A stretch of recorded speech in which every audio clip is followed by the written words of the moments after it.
Hey.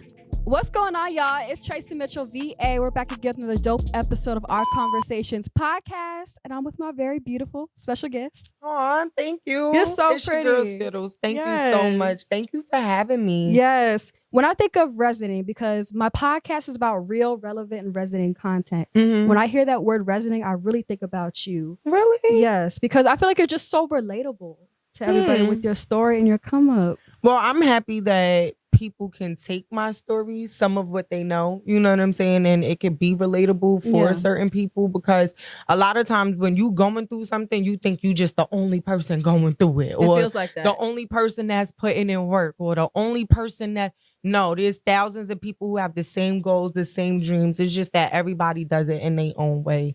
Your journey has been long. Very, very in long. The industry. Very, very long. Yeah, it's been a long one. So where did it start? Because I know you do the podcast now. You know, you do music. Sure. You were a model. What was the first thing that you touched on? Because you do so many different things. But when it came to the industry, because I feel like even ever since I was younger, I was always an active person, always doing something, you know what I'm saying? But as far as industry, I would say the first thing that it was for me was the magazines. I got the opportunity to be in Straight Stuntin' magazine. That was a big deal. Very, very big. You were on there for a couple months. Well, actually, I did a couple of issues. I believe it was like 5 issues, and I also did a calendar for them. So it was just like over a period of time. It started originally, I want to say, in 2013.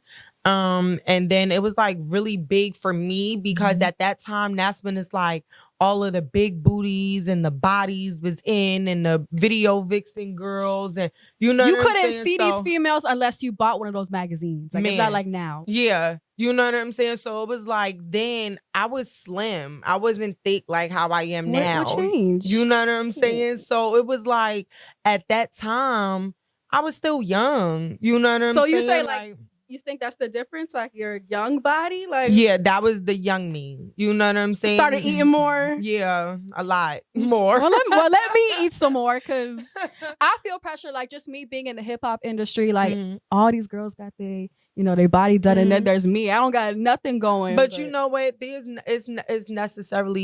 nothing wrong with wanting to have it done or wanting to not have it done. You understand what I'm saying? Like, you have to fit in where you fit in. You understand? And that doesn't mean put yourself in a category with everybody else. You could be in your own category by yourself, your own lane. So you don't have to be the girls with the tits and the ass, because everybody that got body ain't smart. You know what I'm saying? Like, so don't think that the body saves you through everything. And that's why I want to ask you, like, what do you feel is the difference between that time where, those models, they were shaped like that, they were beautiful, they were gorgeous on the cover of magazines, versus the girls that are just doing it for Instagram?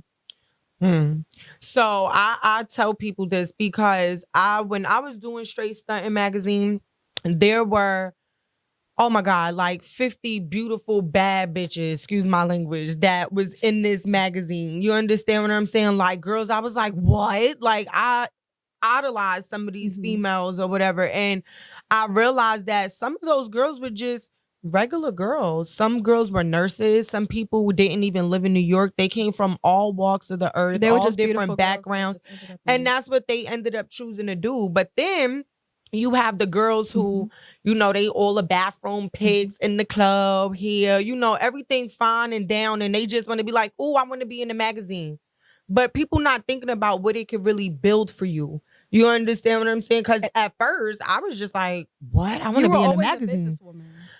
I will say that. I want to say, since I was a teenager, there was certain things and certain choices I always had to make for myself. You know what I'm saying? So it's like, when I got older, it was just certain moves I knew how to make. Why is that? Why do you feel like you have to do it for yourself? Because you had 2 fathers. Yes. And you grew up with your mother. Yes. And you had like 5 brothers. So and then you're only... I have stepbrothers and my brothers, and some of us were all in the house at the same time. It's all dudes, and you're the only... Yes. Now, I have little sisters. I have 2 younger sisters from my father. I really didn't grow up with them, but it's dope that now we kind of like have a communicating relationship. But growing up, it was just me and all boys. You understand what I'm saying? So even though I had the two dads, it wasn't at the same time. Like I have my biological father, you know, and then from a certain age when I was younger, he wasn't there until I was 22. And now I'm a mom. And then my father, which is the man who was there for every graduation, every ballet show, every cheerleading, every track and field, every like somebody was there. Always, it sounds like somebody was always present. Yeah. So I lived in my home with my mom, but that doesn't mean that just because you have both of your parents, things always mesh and always go. That like things would just go the way that. No, it's like when you're younger, sometimes things as a child, you just go in a direction that your parents lead you to. You know what I'm saying? So that aspect came from me being active because I did everything in school. You understand? My parents made sure. When I went to school in the younger years, like I was a great student. Like always in the books. I'm not as far as reading books, no, but I always did get good grades. I was very active as far as like extracurricular activities, track and field, cheerleading, school choir. So, damn, you're not like me. I didn't attend nothing. Like. And it's crazy. My daughter's like that now. My daughter's like really like, I don't feel like doing that. I'm like, why? Like I did it all. Like, why you don't want to do anything? And she's like, because I just don't. That's not what I want to do. And I'm like, okay. So this is something you always wanted to yourself, to just be someone in the spotlight. It's not. Yeah. Okay. You could say that. When did you know? Because I feel like when you younger and you used to like I used to perform in Lincoln Center for ballet recitals. And wow. I done did Nutcrackers. I done performed in my grandmother's church, and I done performed for my school, and I done did. So it's like cheerleading. We had to bring our A game, and we doing flips and splits, and so you just doing whatever like you can. Everything that I did, I always got seen. You understand what I'm saying? And maybe that was a good and a bad because I gravitated to that as I got older. But you can't help it. Certain people are supposed to shine. You understand? You felt like you're always meant to shine. And that's why I think now it's easy for me to sit here and talk and to be in front of the camera, or like when I'm rapping, it's like sometimes I used to be like, oh my God, it's going to be so many people out there. Like, am I going to be nervous? But it's like, I really don't see them. I just see the light. And I see me in my own music video. I see me watching myself. So it's like I'm really in my own world sometimes. That's like, interesting. I've never heard that before. I don't know. It's just something that it's like you're your own best friend. Like you feel like, and I'm my own critic at the same time. Yeah, and it's like when you've been in these magazines with all of the girls with the nice bodies, and you understand what I'm saying. Bothered by even that. Through each issue that was released, you can see how my body grew and changed. Like, you understand, from each issue. And it's like every time I had to bring a better outfit, a better weave, a better look, a better, you know what I'm saying? And that's just how. Well, you were definitely an icon with that red hair. Yes. Where's that right now? Not so. The red hair, I did say that I wanted to stick with it or whatever for the year, but then it's like I've been dressing and doing so much between the shows and having to switch things up, and then performing and having to switch stuff up, and then just being regular me. So it's like you'll catch the regular hair Monday, Tuesday, Wednesday. You know what I'm saying? Thursday through Sunday is Skiddlez. You know what I'm saying? Like, I'm outside completely. So, you know, whether you may get an outfit, a wig that matched the outfit. Like last week, I had the lavender and I did the lavender colors. That was cute. The lavender was real cute. Thank you. I might have to do that next. So yeah, I just like playing with stuff, you know, and I'm Skiddlez. So I could basically touch every color in the rainbow and do it. Yes. You know? So yeah. So here's my question to you. So you start off posting real sexy pictures online throughout the years, and now we see you stepping in the influencer bag. Why the change of course? So, I like how you put the sexy pictures because they was really thotty. A lot of them pictures was a little extra. You know what I'm saying? I saw one where you on the bed, and then it's just like the angle you had. I was like, you know what the crazy thing is? I'm used to taking those type of pictures. You understand what I'm saying? Like being in those type of magazines and stuff like that. And I'm the type of girl, sometimes you want to send your dude a spicy little picture. You know what I'm saying? Or something. So you know your angles. That's the angle. You know right how there. to hit them. You know what I'm saying? And like I said, I'm my best and my worst critic. So before I post a picture, I'm like zooming in, looking at stuff. Like, all right, how does this look? How does that look? And I post it. It got to go with a crazy caption. You know what I'm saying? And I was doing it more so because I knew that's what the Instagram wanted. I know that's what they like. I know that's what's gonna get the guys. That's gonna get the promoters. That's gonna get the other photographers. And it worked. 374,000 followers. It definitely worked. And all that was working. You could have taken it to another level, but instead you chose. You're at Black Ink right now. Mm-hmm. Why that? So, first of all, Instagram really hacked. They deleted my page. Like, I'm gonna keep it a buck with you. So that's kind of how that. It's gonna happen to me one day. Yeah, I already know. That page happened to just go. I went to the dentist, came back, woke up, face was numb, page was gone. I was very hurt. Like, you don't even. Did you have a breakdown like Cardi B? I cried. But this was the 5th page that I had. You understand? So I'm used to people hacking my pages. I have fake pages about me. You can't be doing that. It's fake pages that use my real pictures and make their own captions. Like they really act like, I guess it's me or something. I feel like there's girls out there that do take your pictures too and make money. You know what? Enjoy it. If my little picture can help you make a couple of dollars, then sis, knock yourself out. But when you pull up in person and they see what you really look like, yeah, it's not gonna work. But as far as getting the Black Ink and changing everything, I just felt like, dang, I gave Instagram everything I was supposed to give on this last page, and then y'all flagged me, y'all did me dirty. So I'm like, now y'all about to just see all moves. You know what I'm saying? All the moves that I'm about to make, y'all gonna really get tired of me. You know? So then the opportunity with Black Ink for the show came about.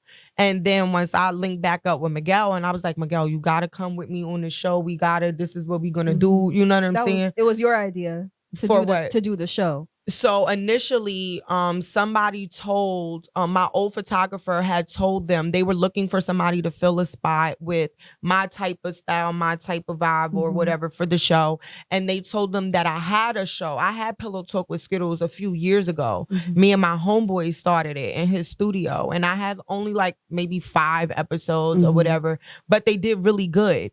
So I guess once they heard that I kind of already had it, we sat down, had this meeting and decided that this is what we were gonna do. What keeps you so close to the Pillow Talk with Skiddlez? Because this is a sex podcast, would you say? So I wouldn't say it's a sex podcast, but when I say pillow talking, I just think of the fact that when you pillow talk to a partner or you being gossipy, it doesn't just have to be about tea. It could be when you pillow talking, let's say you with your partner, you pillow talking at the end of the day, babe, what you did today, what was going on, da da da da.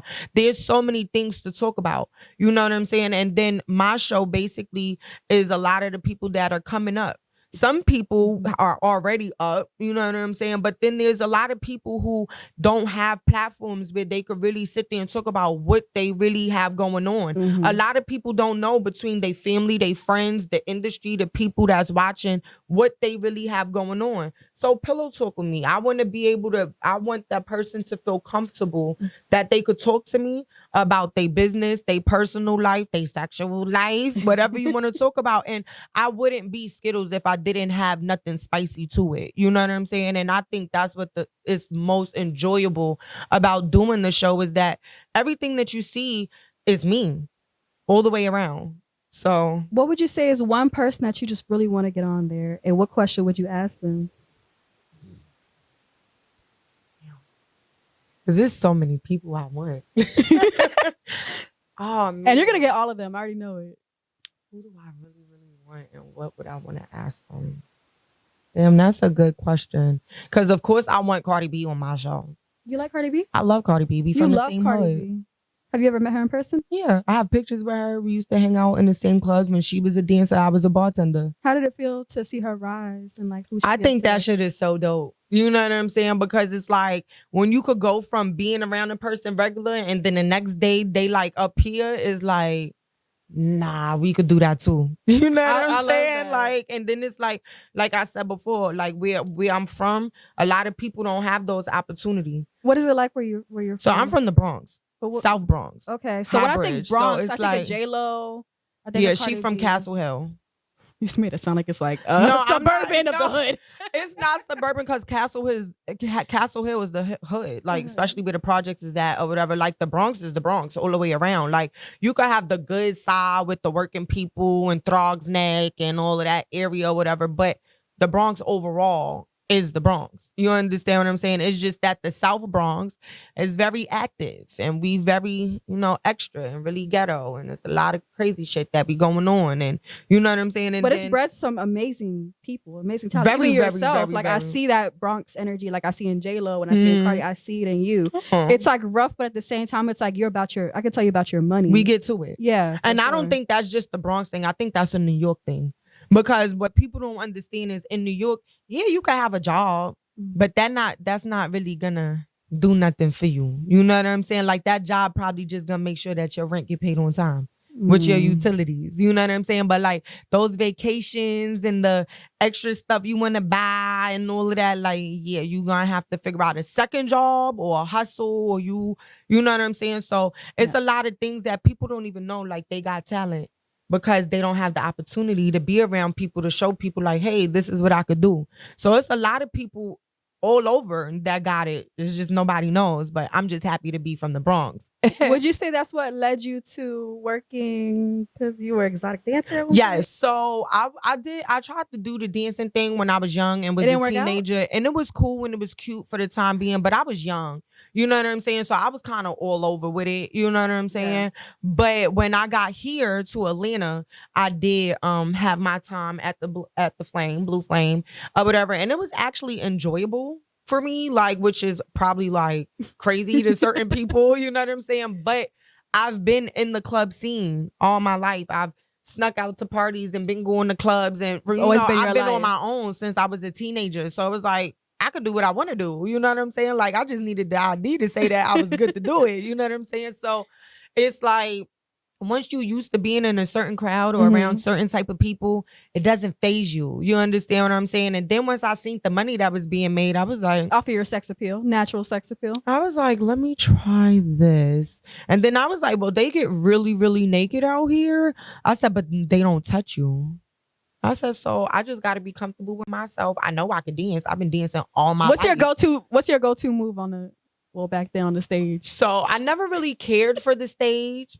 You know what I'm saying? And that's the craziest thing, because as many times as I'm used to being on the stage doing everything else that I've ever did in my life, I was always nervous to be on the stage in the strip club. So you were on the floor? I only worked the floor. And I think that was because I had the regular body.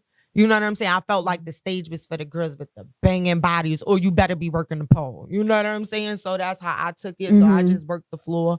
But like, I got ass. So even when I didn't have ass, I had the little, it moved ass. You know what I'm saying? So my go-to was always to just shake my ass. You know, that was just something that I knew how to do. So. When in doubt, shake your ass. I really want to ask you like a little bit more about your video vixen era, because I'm not gonna lie, like y'all watching this episode right now, there was always a part of me growing up where I always kind of wanted to tap into that. Like I was just so like in awe of video vixens. Like, rest in peace to her, but you know the Hide and Hair music video, Nelly. Okay, yes, the girl that was in the thing, she just passed away. I was so in awe, like. When the camera when that video came out, that was she was the star of that video. Yeah. Yeah. What made you want to tap into that? It wasn't more so that it was something I wanted to tap into. It was something that just ended up coming. You understand what I'm saying? Like the first issue was straight stunting, and it was like people I was outside. You know what I'm saying? And then the next thing you know, Instagram and social media. I remember the day Instagram started. Like I literally was in the club with my homeboy. And he was like, Skiddlez, you don't have Instagram? And I'm like, no. Like, he like, we gonna do it right now. We sat in the club in the section and started the Instagram. And it was like out of nowhere, I was like, well, let me follow all of the rappers, all of the vixen girls, all of the things. You know what I'm saying? And then I just started like hitting people up, and people just started inviting me to come to places. And I think the first video, Papoose. Yeah. Oh wow. Yeah. You did your homework. Yep. Papoose was definitely, it was Papoose and Mano. Was it Mano? No. Raekwon. It was AZ. Was it? No, it wasn't AZ. The guy from Harlem. I can't even freaking remember his name. Don't ask me. I feel so bad. But I ended up finding out because this girl, Emma Frost, She's from New York. She's from the Bronx also. She's the female rapper. And me and her were cool. And she was like, yo, I'm about to go to this video shoot over here, but I know it's in Harlem. And at that time, I stayed in Harlem. She was like, you want to meet me up here? I told my dude, I was like, babe, they want me to come do this video shoot. He was like, what you about to put on? Like, he was like, come on, let's go. Because that's a big deal. So I took a cab over there, and it was like outside by the corner store and shit like that. And it was regular hush, and I got a leopard bodysuit on. Oh, the go-to leopard is always leopard always make it look sexy. And that's when it was the Nicki Minaj bodysuit, remember, with the side cutouts. And it was like sit low. But I didn't have this type of ass, but I had the bottom it was still though. something there, probably. So I was just like outside. And then from that video shoot, it went to the Raekwon and AZ video 86. We shot in a cigar lounge or whatever, and that was really dope because I was just one of the girls in the video. And then Raekwon ended up ripping his jacket. Like, it was like a jean jacket with a leather sleeve, and like accidentally ripped it, like put it on and like the sleeve ripped. And I was like, oh my God. And he was like, I didn't have another jacket. And I was like, somebody go to the corner store and go get the thing of safety pins, because you know control. You could get a whole row of safety pins, different sizes, from the corner store. So he was like, safety pins. I was like, I got you. So that's that Virgo shit. They went and they got the safety pins. I flipped the sleeve inside out, and I'm up there safety pinning the jacket, going all the way around the sleeve, flipped it back out. He was like, you the sis. And like from that day on, like me and Raekwon been like this. Like, I've been to shows with them, like all of the old school rappers and Wu-Tang and Eric B and Rakim at Stage 48, and it's been dope. I did a video with him and Mano. Yeah, it's been a really fun time doing videos. Like, I've done Jim Jones a few videos with them. Ooh, I know those are classics. It was a good video, but you know what I hated about video sets? Like, they would tell us to be there at a certain time, and then the rappers get there like 5 hours later. They never on time, I hear. And then I have a problem with timing, and I know it's bad, but I'm like 15, 20 minutes late timing. 3-4 hours, we already dressed. We done ate, started smoking on the set. Now we high. Now people texting. They don't feel like doing it no more. People thinking we only here for a certain time. Yeah, so I just was over, doing the videos. Did you have after a relationship with DJ K-Slay? Like, as a friend, yeah. That was, the relationship between us was like very different because, when you don't know, I didn't know this man from a can of paint. When I got put onto the magazine, like, a girl met me in the club and we kicked it, and she was like, yo, I think you should shoot. And that's kind of like how it came about. But there's been many a times that I've had many ups and downs, you know what I'm saying, throughout my straight stunting years. And that was like the only person sometimes I felt like I could talk to with certain stuff, because I was too embarrassed to talk about it with other people. You know what I'm saying? And being from New York, you know what I'm saying, is just him being a hustler and having the background he has and the understanding of the streets and certain things. You know what I'm saying? He understood the situation. And it was many a times like I put myself in bad situations or in certain situations, and he get in my ass. Do you understand what I'm saying? He be like, yo, Skiddlez, why I just got a phone call? I'm like, oh, damn. Like, I done did it. Damn, my bad. Don't be mad at me, friend. All right. Like, my bad. All right. Like, but like, it's crazy because I felt really, really bad not being able to go to the funeral. And it was like, I was going to go. So I found out about everything last minute. And then it was like the flights last minute was like $800 and something.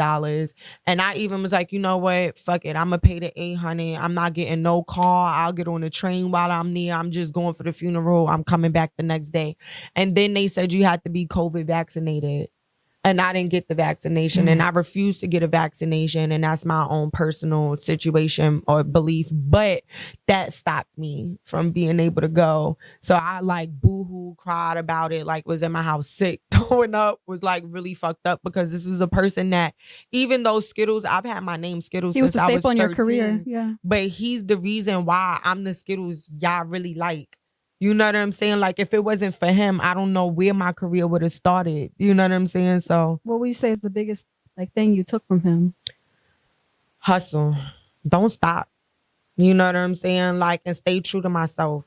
You know what I'm saying? Not everything is worth entertaining. You know, the young me back in the day, I used to entertain everything, whether it was good. Oh, it shine nice. I want it. Like, no. You know what I'm saying? So he taught me a lot of stuff like that, but definitely to keep going.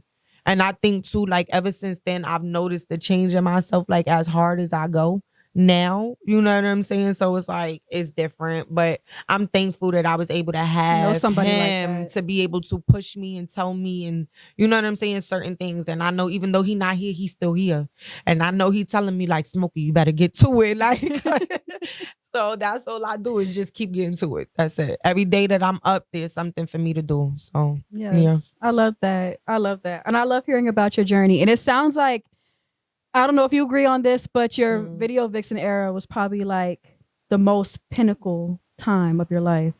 It was. It had a lot of effect on me between doing the magazines, doing the videos, and still being new in the industry, and you know, being around certain people and thinking that everything that shined was nice, and it wasn't. You know what I'm saying? But I had to go through that on my own. You know what I'm saying? Because people always sit there and tell you, girl, don't do that. But bitch, you're not in my situation. You're not in the club with these basketball players and with these rappers and with these people to be telling me what to be doing. Because if you was here, what would you be doing? You understand what I'm saying? So, you know, we've all had our journeys, you know what I'm saying, the things that we did or whatever. I just look at every situation like it was a lesson, you know what I'm saying? So now the grown me be like, boy, get out my face. What is your advice to the ones on Instagram right now that are slightly naive? You know, to the industry? They're just falling for whatever, like the glitz and the glam. Baby girl, let me tell you, don't get sucked up, because baby, the next thing you know, you'll be grown and you'll be sitting there trying to still figure your life out, because this social media stuff, you could portray whatever and whoever you want to be on social media. You understand what I'm saying? And people front like they shit all together. They front like they the best parents. Birkin bag, like you know what I'm saying? And all of that shit is cute, but it's like, what do you really got going on? You know what I'm saying? Behind all of that stuff, like, do you save anything? Are your kids good? Are y'all doing stuff? Like, what are you really like paving your way? Like, what type of path are you really on? Because a lot of people know how to follow. We know how to be like, oh, I like that. I want it. Oh, everybody's wearing this. Oh, I got to get one. And you've my seen God. it all. Yeah. You've been through different times. And I've seen it. And it's like, it doesn't matter what race. It doesn't matter what gender. Men do the same thing too. Guys sit there and idolize, ooh, now the beard phase. You know what I'm saying? Remember, everybody was walking around with a Rick Ross beard.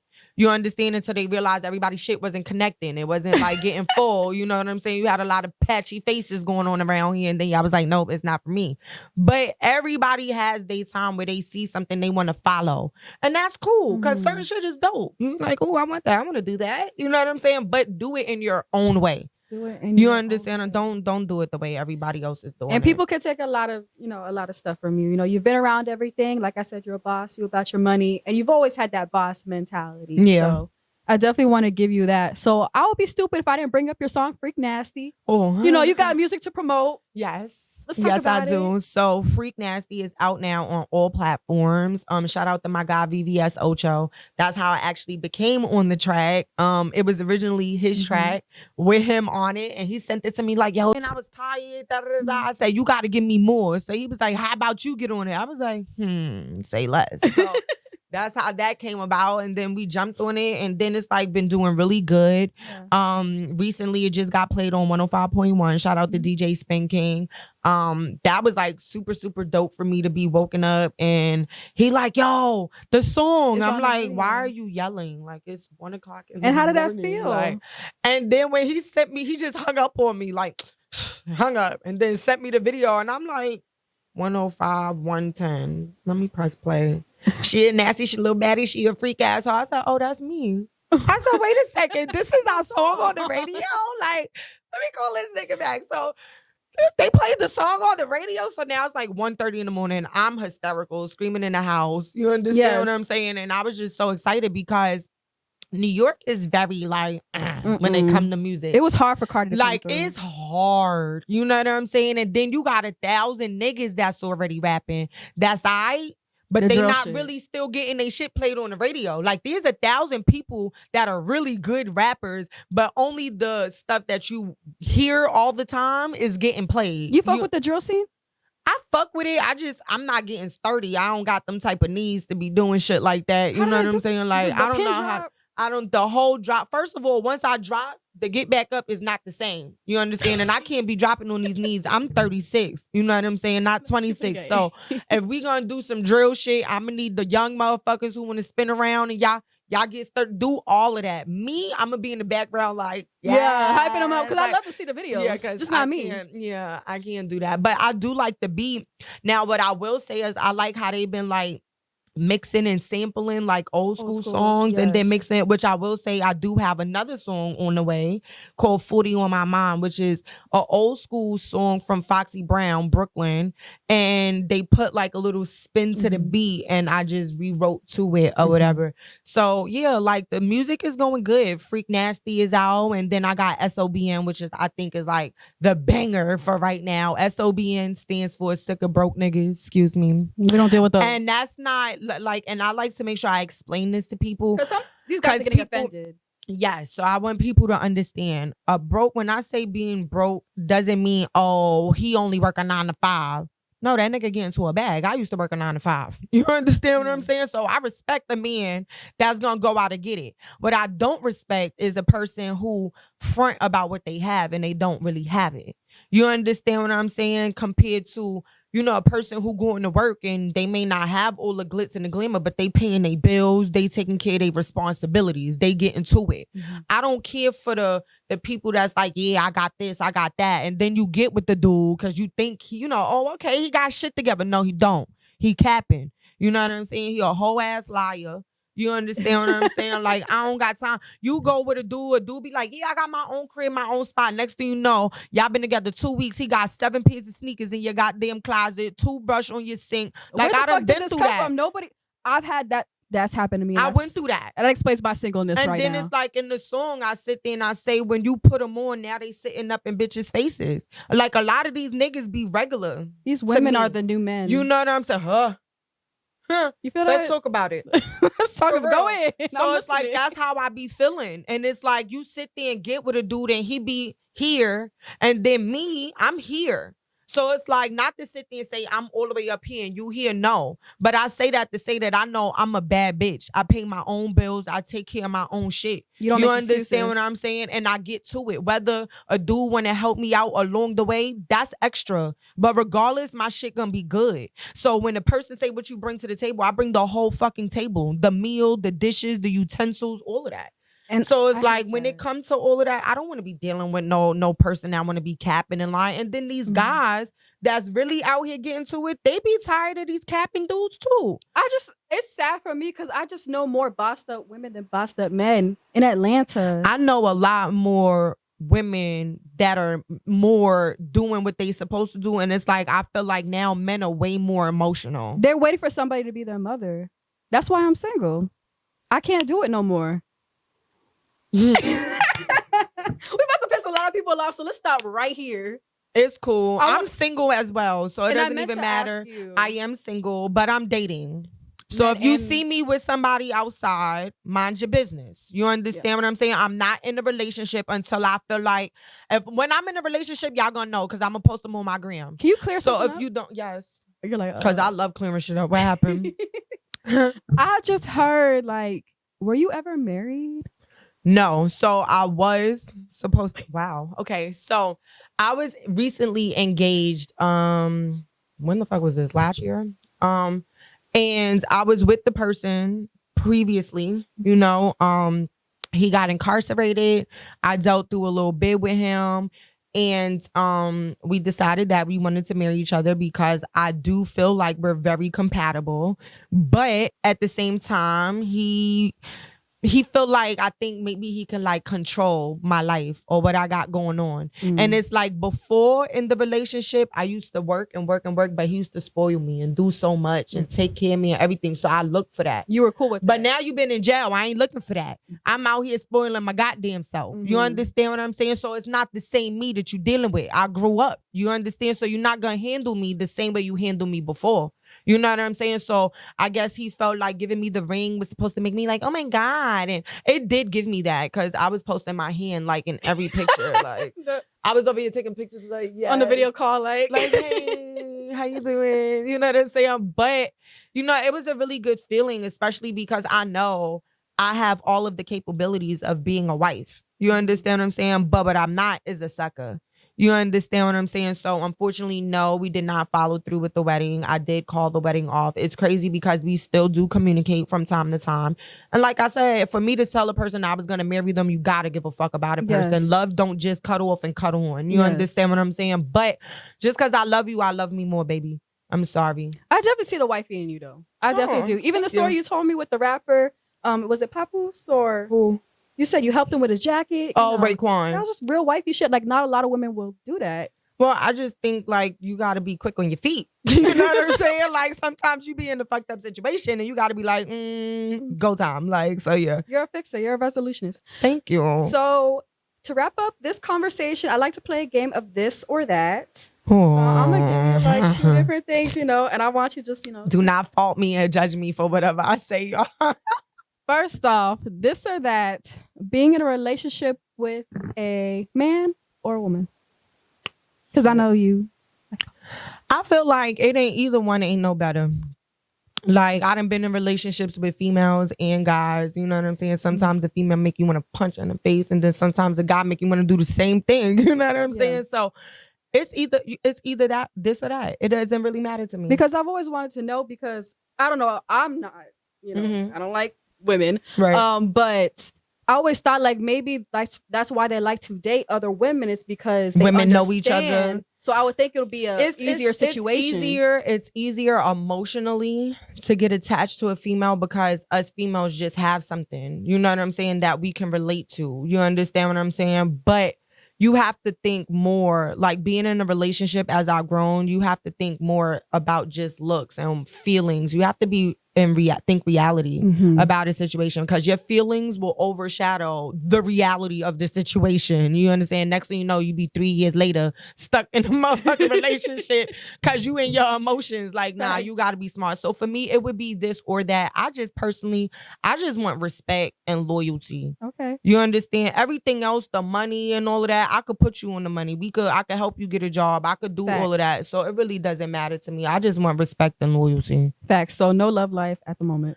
No. I got love in me, but it's not a life right now. It's not around me, but I have it inside myself. I have it within me. It's just whenever that person come along to bring it out of me. Like, yeah. I hope you find it. Shit. I hope I find it. Shit. Me too, because I'm 36. I ain't getting no younger. Like, I need to be married within the next, like, 3-4 years or some shit like that. Like, so, yeah. Not gonna get in your business anymore. No, you good. So this or that, modeling or having your show, interviewing? My show. Why? Because modeling is not forever. You know what I'm saying? As I got bigger, the stomach got bigger, the calves got bigger, the thighs got cellulite. Can't control it sometimes. Body just come. You know what I'm saying? And unless you want to do what everybody else is doing and going to get the surgery or actually going to work out, I'm lazy. You know what I'm saying? So sometimes I don't be making it. I pay for a whole membership and don't go. But, you know, I think that the show actually brings out more of my character. It brings out what my thoughts really are. We love the way you think on your show. Thank you. You are really an intellectual. So I feel like whoever's with you, they gotta be somebody that matches that level. Woo, all right. That's a different one for me. I appreciate that.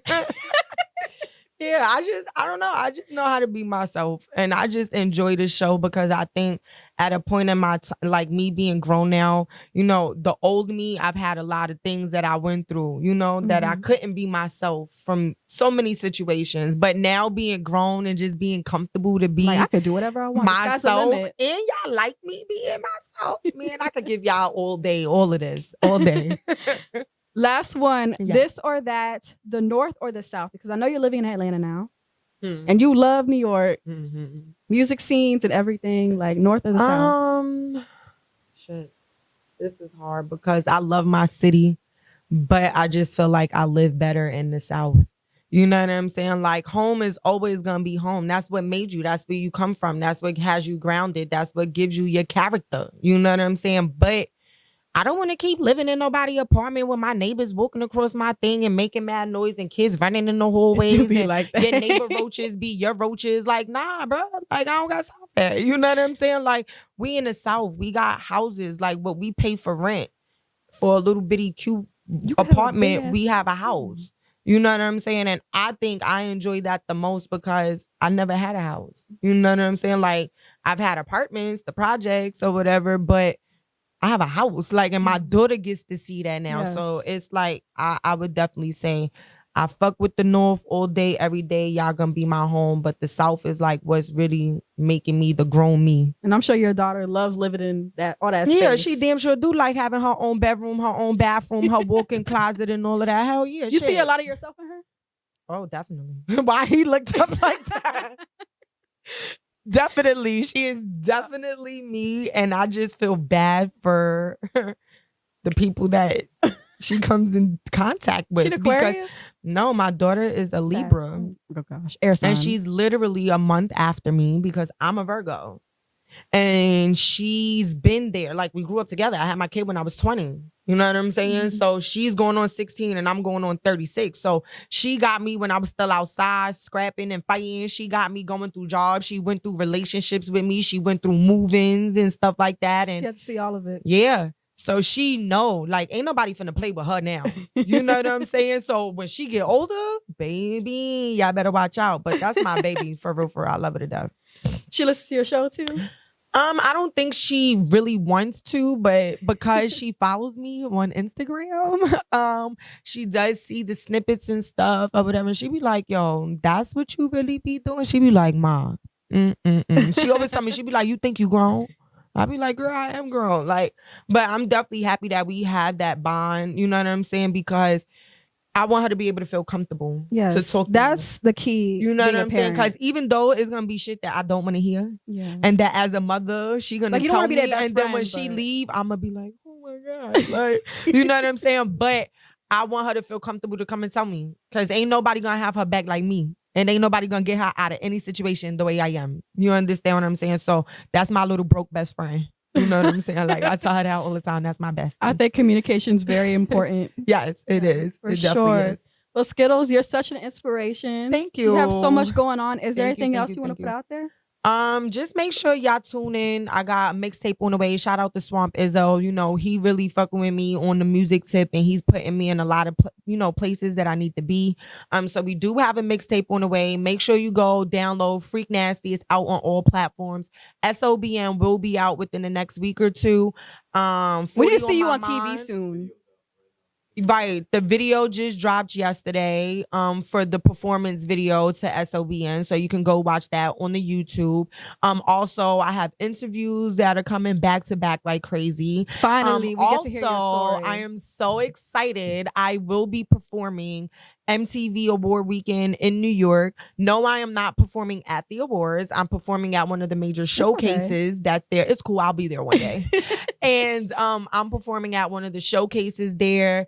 Shout out to Morris and all of the people on his team. Shout out to Drewski and a lot of other people from 300 Entertainment that are going to be on the panels and stuff. So I'm super excited. I'm even more excited to perform in front of my friends and my family. You know, they get to see me on the gram. Y'all about to see this shit in real life. You understand what I'm saying? Like the Skiddlez, y'all know when we chill, we kick it in the hood and all that. This different now. You know what I'm saying? So I'm definitely excited for that. And I want y'all to make sure y'all tune in every Thursday. Black Ink Radio, Pillow Talk with Skiddlez from 9:30 to 11. You know, shout out to the Blue Flame. Shout out to everybody that's downloading the music, that fuck with me on the music. Make sure y'all run it up on my gram. Follow me on the gram. Make sure y'all go watch the YouTube. Pillow Talk with Skiddlez. And we need to see you on TV soon. It's coming. It's definitely I want to coming. see you on the big screen. I do too. And I want to see you on that level. I know you're going to get there, but I'm excited. I can't wait till that happens as well. Like, that'll be something that'll be really dope. Like, period. Yeah. So just make sure y'all follow me, Pillow Talk with Skiddlez, on everything, all platforms. Make sure y'all tune in, because this music is coming. Like, I'm telling y'all, I'm in the studio next week. I'm going to the studio damn near every 2 weeks, every week. Like, I'm working. You know what I'm saying? So just stay tuned. That's all I can say. Facts. So thank you so much, Thank Skiddlez. you for having me. I like this. Y'all definitely gotta fuck with my girl Tracy. This is a whole little vibe. It's a setup. Heavy. It's really cute. Like it's a nice, safe area and shit. You could park your car. They ain't gonna steal your shit. You know what I'm saying? Like they do. You sold it perfectly. Oh, okay, right. Yeah, because I'm over here like, wait, they do? Like, no, it's really cute over here. Like, y'all definitely gotta pull up and come fuck with her for real. Well, thank you. When I think the first woman on my podcast, I thought about you. So you were the perfect person to. That is you are real, relevant, and resonating. Thank you. And you guys, thank you so much for tuning into my podcast with Skiddlez. Yep. And I'll see you guys next time. Don't forget to hit the subscribe button. Yes.